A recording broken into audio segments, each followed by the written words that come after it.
আসসালামু আলাইকুম। কেমন আছেন আপনারা? আশা করি সবাই ভালো আছেন। আলহামদুলিল্লাহ আমিও ভালো আছি। আজকে আমরা বাসায় গ্রাম থেকে আনা শাপলাগুলো রান্না করব। শাপলাগুলো কুটে রাখলাম।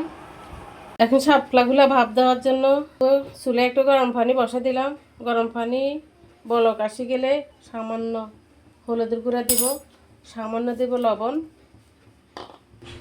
এখন শাপলাগুলো দিয়ে দেব। শাপলাগুলো ভাপ হয়ে গেলে কালারটা পাল্টে যাবে। শাপলাগুলো ভাপ দেওয়া হয়ে গেছে, এখন নামিয়ে ফেলবো। চুলে একটা কড়াই বসাই দিলাম, দিয়ে দিব তেল, রসুন কুচি দিয়ে দিব। রসুনগুলো হালকা কালার হয়ে গেলে পেঁয়াজ কুচি দিব, দিয়ে দিব স্বাদ মতো লবণ। এখন এই চিংড়ি মাছগুলো ভেজে নিব।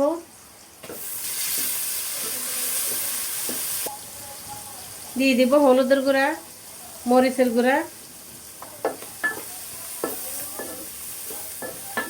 অল্প একটু পানি দিয়ে নেব। এখন দিয়ে দিব কাঁচামরিচ। এখন শাপলাগুলো দিয়ে দিব।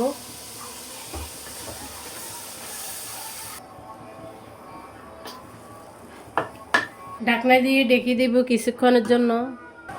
পানি দিয়ে দিব পরিমাণ মতো। মাছগুলো দিয়ে দিব। এখন ঢাকনা দিয়ে ডেকে দিব। হয়ে গেছে শাপলা রান্না। সামান্য কিছু উপকরণ দিয়ে আমি শাপলাগুলো রান্না করলাম। তো ভিডিওটা কেমন লাগছে? ভালো লাগলে একটা লাইক কমেন্ট শেয়ার দিয়ে আমার পাশে থাকবেন। সবাই ভালো থাকবেন, সুস্থ থাকবেন। আল্লাহ হাফেজ।